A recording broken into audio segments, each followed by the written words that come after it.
मैं डॉक्टर सुरेंद्र कुमार शर्मा, ज्योतिषाचार्य, प्राकृतिक चिकित्सक और महामंडलेश्वर दिव्य शक्ति अखाड़ा शाखा बुलंदशहर उत्तर प्रदेश से हूँ।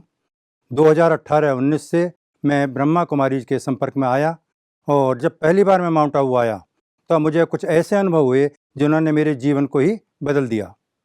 जैसे एक बार वहाँ हम कुछ ब्रह्मा कुमारियों से बात कर रहे थे, तो बात करते करते मैंने उनसे अचानक ही प्रश्न किया कि महोदय, आप एक बार बताइए कि क्या आप जब इसमें आते हैं या इसमें ये ब्रह्मा कुमारी में आपकी एंट्री होती है तो क्या आपके गले का कोई माइनर ऑपरेशन किया जाता है?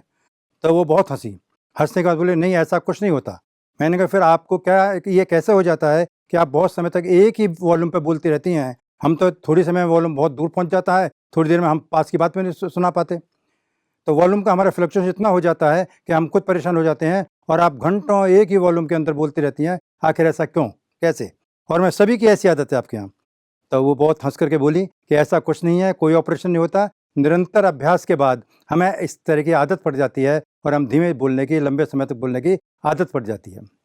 तब तक वो ये जान चुकी थी कि मैं ज्योतिष का काम भी करता हूँ। मैंने तुरंत दूसरा प्रश्न किया उनसे कि मैंने कहा, हमें एक बात और बताइए, क्या आपको कभी गुस्सा आता है, कभी क्रोध आता है? तो वो हंस करके बोली कि आप ही तो कहते हैं कि जो होना है होकर रहेगा, फिर क्रोध किस बात का? और इस शब्द ने मेरे जीवन को बदल दिया। और उसके बाद 2018 के बाद हम चूँकि ब्रह्मा कुमारी वातावरण से नहीं हैं, हम एक सामाजिक परिवेश में रहते हैं जहाँ दुनिया भर के उतार चढ़ाव आते रहते हैं, तो क्रोध तो आता है, लेकिन उसके बाद क्रोध वो क्षणिक हो गया, आया और गया। अभी पिछले दिनों एक घटना घटी थी मेरे सामने। पड़ोसी से कुछ झगड़ा हो गया, झगड़ा होने के बाद हमने उससे काफ़ी उल्टा सीधा सुना दिया, मामला बहुत गर्मा गर्म हो गया और जैसे ही थोड़ा शांति हुई, हम अंदर आकर के अपना ड्राई फ्रूट्स खाने लगे। पूरा परिवार के बच्चे हंसने लगे कि बाबा जी, अभी तो आप जो क्रोध कर रहे थे, इतना गुस्सा कर रहे थे, लड़ रहे थे, और अब यहाँ ड्राई फ्रूट खा रहे हो। मैंने कहा, भैया क्रोध इतना ही क्षणिक, आया और गया। और यहीं पर आकर के हमें ब्रह्मा कुमारी जाकर के देखा जाए तो सच में वास्तव में ईश्वर के दर्शन हुए। ईश्वर के दर्शन कैसे हुए कि यहाँ से हमने ओम के महत्व को समझा, ओम को जाना कि ओम किसको कहते हैं। ओम में 3 अक्षरों का समावेश है। ए ऊ में ए का अर्थ है ब्रह्मा, ऊ को विष्णु से इंडिकेट किया जाता है और मैं को महादेव से। ब्रह्मा यानी सृष्टि निर्माता, ऊ यानी विष्णु सृष्टि पालक और महादेव सृष्टि संहारक। अब जब तो ईश्वर की हम तलाश में निकलते हैं तो जहाँ भी हमें ये तीनों गुण मिल जाते हैं, उसी में हम ईश्वर के दर्शन कर लेते हैं। यानी हम यदि किसी मानव को देखते हैं तो यदि वो सृष्टि का निर्माण करता है, वंश को आगे बढ़ाता है, तो वो ब्रह्मा की ड्यूटीज को पूरा करता है, तो हम उसमें ब्रह्मा का रूप देखते हैं।